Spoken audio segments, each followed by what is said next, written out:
is Ken Green. I'm a professional musician, have been all my life. I spent 22 years in the Air Force running Air Force bands and another 20 years teaching high school music, obviously, band, orchestra, and chorus.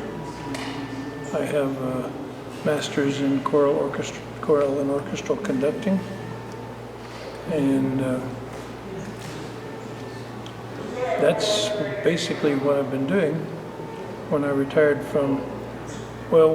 prior to my retiring from the high school, I was called out here to just do a church position, running a church choir, and did that for 6 years. And then was asked to come over to Wasatch, where I'd kind of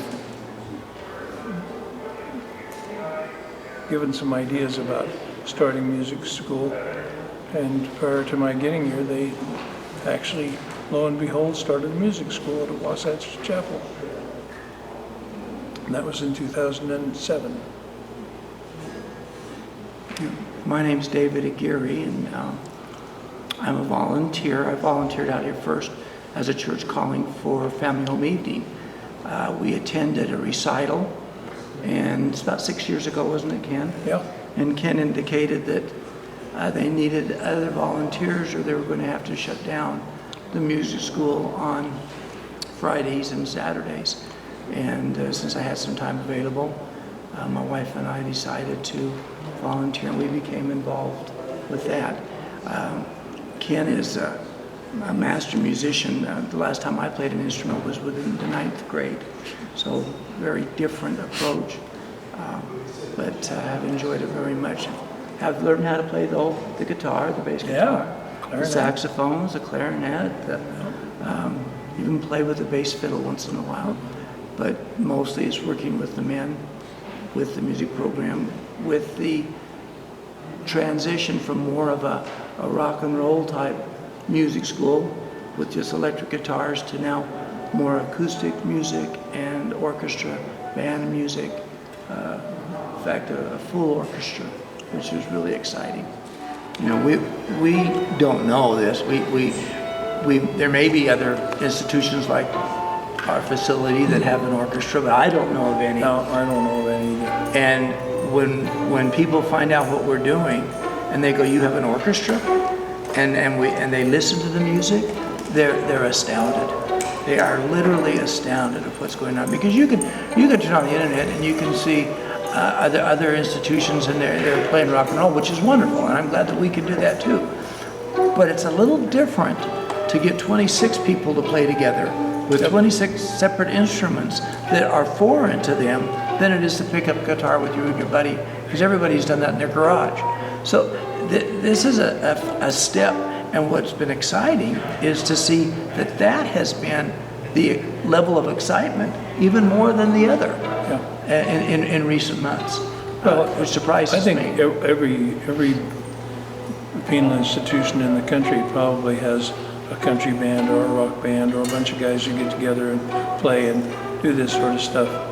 But it's interesting that in this particular area, we've moved from metal rock, and we've moved from that type of music to the acoustic music, as Dave said earlier, the acoustic guitars. The strings and orchestra and stuff like that. So it's a whole different direction. The last recital, we did everything from Trans-Siberian Orchestra, well, that's Christmas recital, from Trans-Siberian Orchestra to classical music in the orchestra. And that spectrum was really cool. We even had some Johnny Cash mixed in there. And then there's that relates to a certain level of the vocals. But they have fun. Well, typically an inmate moves into this area of the prison. Sometimes they come out to the chapel. Sometimes they're just told about the music program. But they come in usually as complete total beginners. We have a cadre of tutors who are inmate tutors who have been in the program 18 months or so, and who are fairly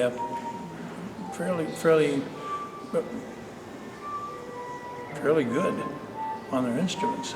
And sometimes they've come through the ranks of learning when they got here, but they're tutors now, and so they take these new guys under their wing and show them what they want to do. And we let them choose which instruments they want to practice on and what they want to learn. Sometimes it is guitar, many times it is guitar. But now that we have all of the other instruments, we have an amazing number of guys who want to come in and learn to play viola, or who want to play flute, or one who wants to play oboe, which is really kind of exciting to me because I didn't expect to see that ever in a prison institution. We've had situations where an inmate has come and wanted to be involved in the music school. And we would say, well, what instruments do you play? I don't play any. What would you like to play? I don't know. Well, let me introduce you to the flute tutor. And we have the gentleman now who is now the new flute tutor who had never played before. And he's playing very well. We have different levels from very beginning to a saxophone player who's probably could step into a university band and do very well. So we have a wide variety. With the guitars, there's a lot of original music being written, ranging from rock and roll to heavy metal to country, and some beautiful things are done. And we really do encourage that. And we have some men who won't perform anything unless they have written it themselves or in combination with someone else. Ken helps them with that, and they do wonderful work with getting men off of the block, getting them down here to accomplish something besides just watching the clock. It works also with the crochet program. They work kind of together in helping people inside and out. Music is a wonderful way that they can touch people. So it's grown tremendously, but it did actually start, as Ken said, but with inmates before we came. It just kind of moved it along a little bit.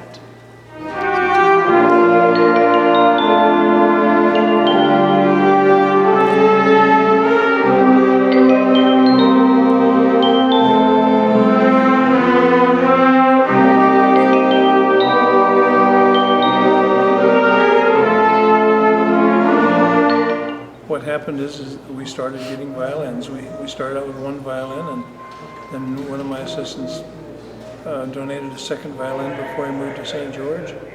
Then Peter Greer donated 3 instruments, and Dave and I bought a couple of instruments from Charles Liu, which is another. These are both violinists, luthiers in the city. And then it's kind of like, if you build it, they will come. We didn't ever think we would get 2 violinists, and all of a sudden we have 5 and wondering why they can't come in and practice more. Well, we don't have enough violinists, so now we end up getting 2 or 3 more. And we have, I think, 7 violins and 5 violas and 2 cellos. We just acquired a string bass. And 6 clarinets, 2 trombones, a baritone, 2 French horns. Yep. Trombone, several trumpets now. We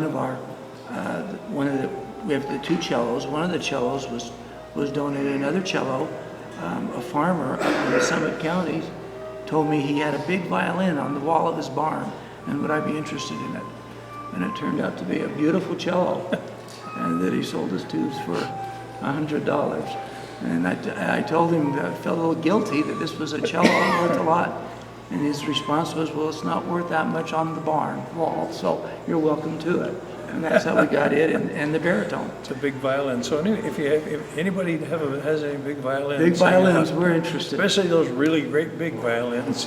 But can't handle those. The orchestra has been an inmate, 2 inmates in particular. 2 inmates, when Roland and Sammy. Sam is kind of the one who pushes things to get the students involved and helps and gets the excitement. And then Roland has tremendous expertise in music and he is the conductor. And he leads in practices. He works along with Ken, and he and Ken arrange the music, and they make it so it can be participated widely amongst the orchestra, so that a weaker strand of instruments can kind of be covered up by a stronger strand, but everyone can participate. We failed to mention the trumpets. We have five trumpets? Five trumpets. Five trumpets, and they play very well. What I find interesting is our orchestra utilizes French horns, and they play beautifully. They add a depth that you usually don't see in smaller orchestras. They practice once a week. They break up into smaller groups and do what we call, ensemble practices or sectionals.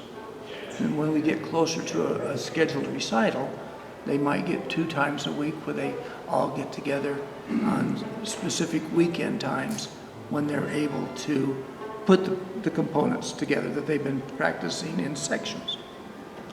And it's all generated by the men.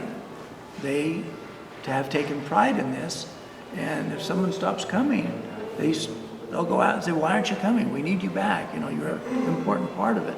So it's created some camaraderie. There's been a couple of situations where inmates have been in a real rough time, going through a difficult parole problem or something, and they've been dragging.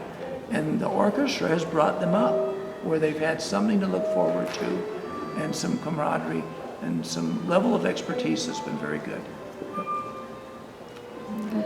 Well, Ken, why don't you tell about the people who have supported us outside, some of the stores that by seeing them on the internet, they're excited and actually help us more.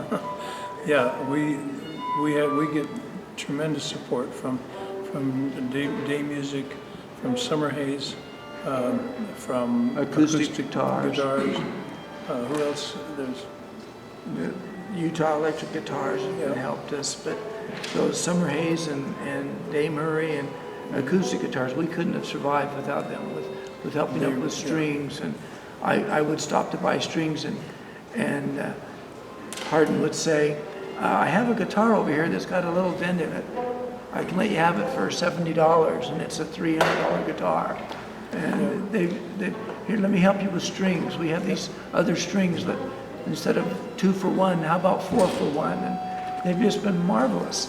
And Summer Haze has given us discounts on repairs and cleaning. And we got a clarinet we bought once off the internet that I thought was a great deal. And bugs had eaten all the pads. And they were able to go in and clean it up for a fraction of the cost of a regular clarinet. They did that with the oboe, and they do that with our big bass fiddle and our cello. They'll do hundreds of dollars of repairs for nothing. In addition to the performance aspect of our school, is obviously the school aspect. We have students teaching other students music theory. We have beginning vocals, we have beginning piano. Again, we have beginning guitar. We have beginning songwriting. We have beginning strings, of course. We have soundboard, we have sound engineering, we have stage preparation, we have performance helps. And we have 2 of the most professional sounding vocal groups anywhere. I mean, I'm anywhere, period. We have an a cappella group that's just started out that went from a 6-piece, really, really good group, and they've expanded. The altruism of these people. Here's a group that was running very well, that sounded just really, really, really, really good. And they thought it would be nice if they could ask other people to come into their group so that they could train them to do the same thing, this a cappella singing. And so that's in its 2nd term right now, and doing really, really well. We have a group called Advanced Vocals that we performed. We were singing just the other night, and somebody that was in the back of the room happened to be fairly familiar with Utah Symphony, and they were talking about how they didn't expect anything, and they came up afterwards and said, "Oh my goodness, where in the world did that come from?" And so we have some pretty fair groups going on in those areas in vocals. And again, we've got a beginning vocal group that these guys are having a hard time finding a big enough basket to carry a tune in. And they're hedging it down and honing that into a very good group that performs. There are volunteers from outside of the prison that come in to teach. We have a gentleman that comes to teach the strings on Wednesday evenings, and he's taking them from, well, when they first started to practice, I thought they were chasing rats with brooms in there because it sounded so bad. But this last Wednesday night, I just went and stood outside the door and just listened. And it was something you'd hear at a university walking by the practice rooms. These men will come down and to find practice time, because we are limited with our ability to accommodate all the practice time. They'll sign up for a closet, and they'll go in the closet, shut the door. It's called practice room A. Practice room A, excuse me, A and B. And we'll practice French horn, violin, cello, clarinet, flute. What's interesting about, I want to talk about what Ken talked about, this a cappella group, in that there's tryouts required. And they're able to help men realize where there might be lacking a little bit without it being insulting. It's really good to see them helping and reaching out with each other and strengthening them. And even in their song selection is designed to do that, but they do beautiful work. When we had a recent recital where Hardin came from acoustic, he said, "Where did that pianist come from?" Because he played Chopin. It was just amazing.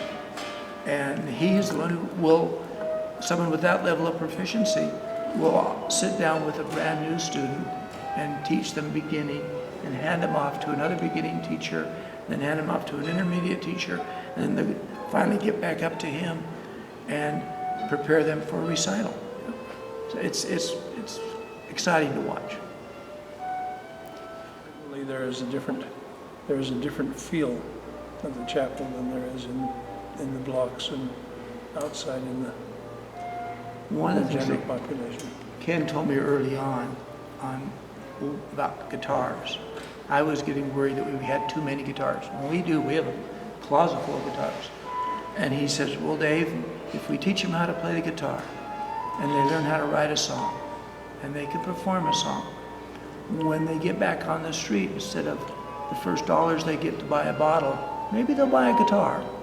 And instead of sitting around thinking about how to get in trouble, they'll sit down and write a piece of music and they'll sing it for somebody." And what I've seen this, especially in the guitar class, is we used to have an advanced guitar, and we'll be starting that up again once we find another volunteer. And one of the inmates would say, "Well, I want to have a conversation with the guitar." And he would play something, and then someone else would have to pick it up, and then someone else would pick it up. But they had to listen to what the other person was doing, and then they had to do something that fit, but a little bit different to keep it going in an order. So they had to learn how to work with each other. And what was really interesting is seeing two men who had been fighting back on the block, trying to communicate, and then by the end of the class, being friends again. And I think the music school provides a venue of safety where they can say "I'm sorry," where they can teach a new skill, and where they can also feel some level of accomplishment. Ken goes up to you and say, "Boy, you did a good job. These men are walking a little bit prouder," because that's someone who's played on Dick Cavett, played for the President of the United States, been on national television, and he's complimented me for something I did. That instead of being told what they can't do, now they're learning things that they can do that is very constructive. There are several examples of guys who have left here And we've talked to the guys at the guitar shop, for instance, and they'll say, "Oh, by the way, one of your guys from the prison came out, and he just bought a guitar." And he hadn't been out of the program for 2 weeks. So, you know, to me, within 2 weeks of leaving here, he went to the place, went out and bought a guitar, and you know, that's like he just said. He could have just as easily spent that on whatever. And if we can get people to do things like that.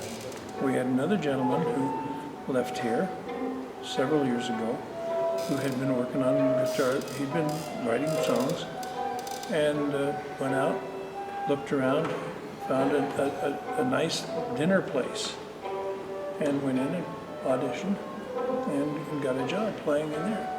And so that's, you know, it's not a great deal of money, but my goodness, that's 3 nights a week that he's off the street and doing whatever, and he's dressing up and playing for people who would never believe that 6 months earlier he was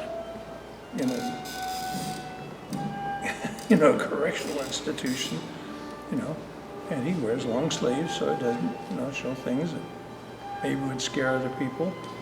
But I mean, he learned that through the music school.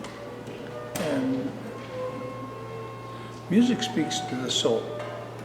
Music has a way of getting in to the little dark spaces and turning on a light.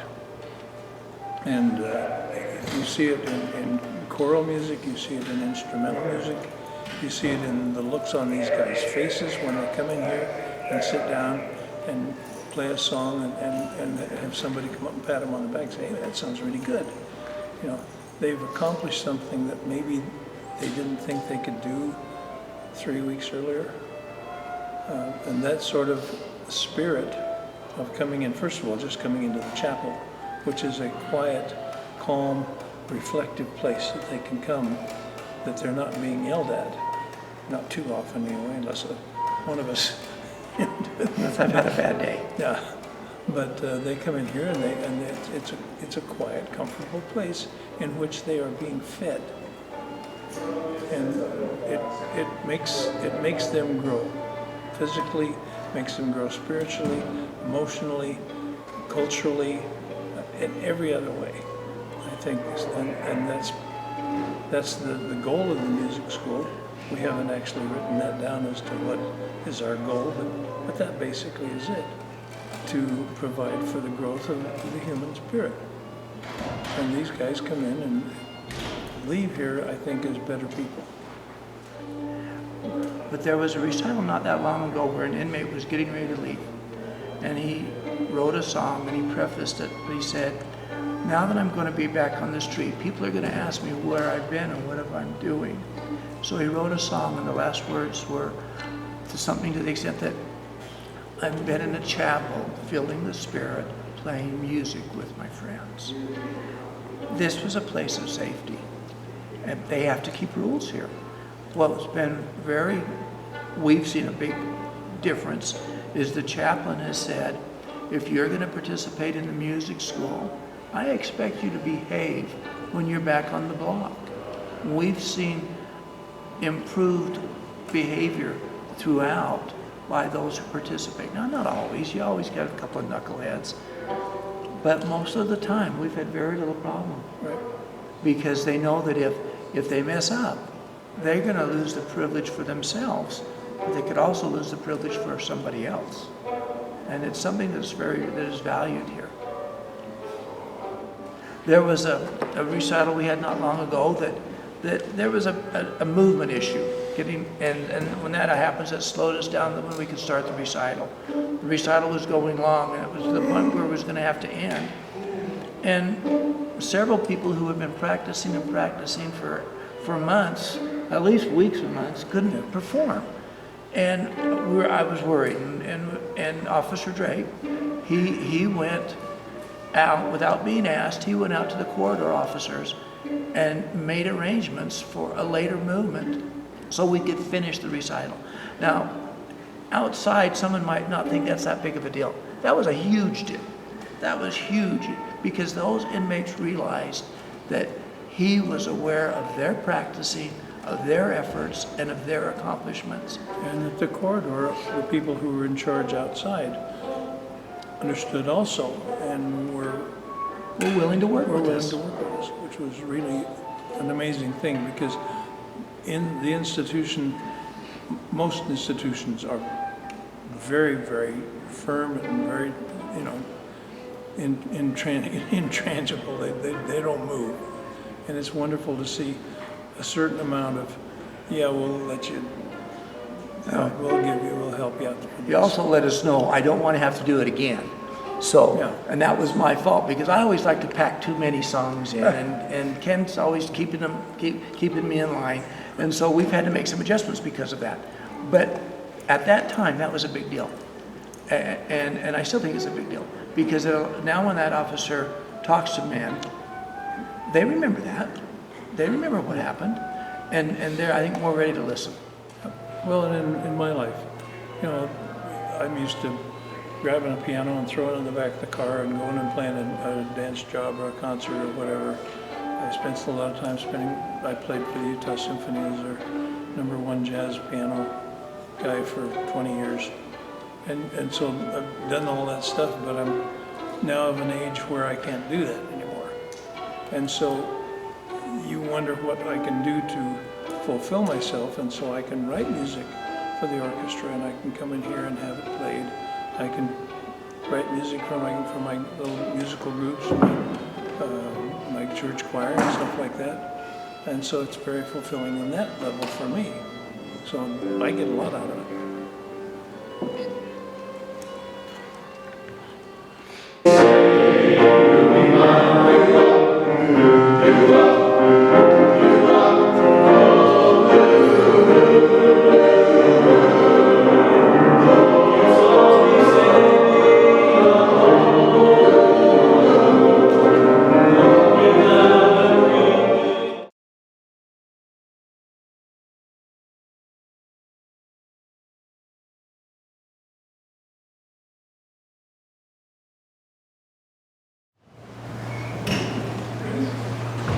One, two, 1, 2, 3.